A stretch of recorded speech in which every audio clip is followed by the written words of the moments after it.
Hello everyone, நான் தான் உங்கள் தமிழ் கோடிங்கி. ஸோ நம்ம குளோபல் ஆட்ரிபியூட்ஸ் பற்றி பார்த்துட்ருக்கோம்.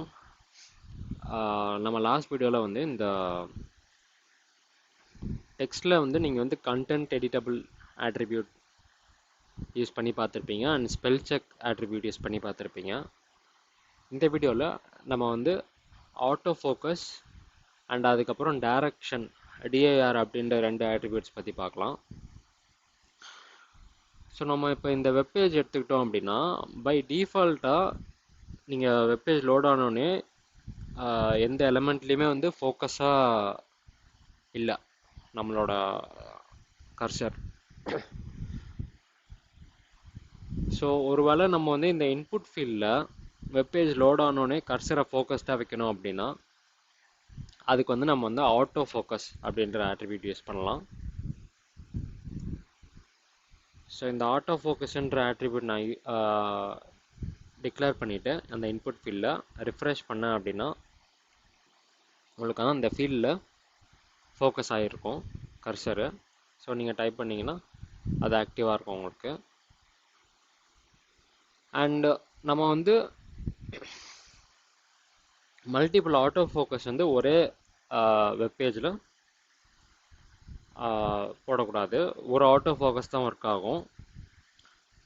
ஸோ இப்போ மல்டிபிள் ஆட்டோ ஃபோக்கஸ் நான் இந்த பட்டனுக்கும் நான் ஆட்டோ ஃபோக்கஸ் வைக்கிறேன் அப்படின்னா எந்த ஆட்டோ ஃபோக்கஸ் ஃபஸ்ட்டு வருதோ அந்த ஆட்டோ ஃபோக்கஸ் தான் ஒர்க் ஆகும். ஸோ இப்போ நான் ரிஃப்ரெஷ் பண்ணுறேன் அப்படின்னா ஸோ இப்போ பார்த்தீங்கன்னா உங்களுக்கு தெரியும் ரிஃப்ரெஷ் பண்ண டேரெக்டாக வந்து இந்த பட்டன் 1ன்றதுக்கு ஆட்டோ ஃபோக்கஸ் வந்துருச்சு. ஸோ டேரெக்டாக வந்து உங்களுக்கு எந்த ஃபீல்டுக்கு போகணுமோ அந்த ஃபீல்டுக்கு மட்டும்தான் ஆட்டோ ஃபோக்கஸ் ஒர்க் ஆகும். ஸோ இப்போ இன்புட் ஃபீல்டுக்கு அப்ளை ஆகிடுச்சு. நெக்ஸ்ட்டு நம்ம டைரக்ஷன் அப்படின்ற ஆட்ரிபியூட் பற்றி பார்க்கலாம்.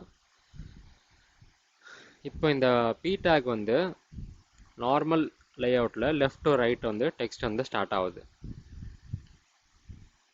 இதே நம்ம வந்து இதை வந்து ரைட் டு லெஃப்ட் டைரக்ஷன் மாற்றணும் அப்படின்னா இந்த பி டேக்கில் டைரக்ஷன் அப்படின்ற ஆட்ரிபியூட் யூஸ் பண்ணி அதுக்கு வந்து 3 வேல்யூஸ் இருக்கு.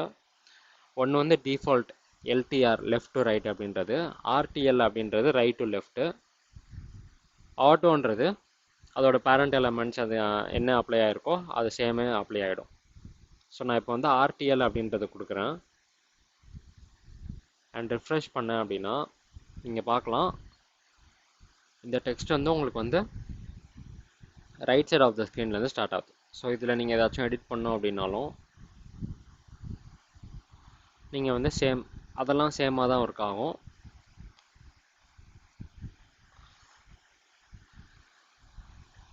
ஸோ இந்த டைரக்ஷன்ன்ற ஆட்ரிபியூட் வச்சு நீங்கள் வந்து டெக்ஸ்ட்டை வந்து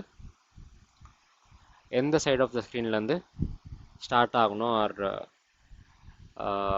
ஒர்க் ஆகணும் அப்படின்னு நீங்கள் டிஃபைன் பண்ணலாம். ஸோ இந்த வீடியோ உங்களுக்கு யூஸ்ஃபுல்லாக இருந்தால் லைக் பண்ணிடுங்க, ஷேர் பண்ணிடுங்க அண்ட் சப்ஸ்கிரைப் பண்ணிடுங்க. தேங்க்யூ ஃபார் வாட்சிங்.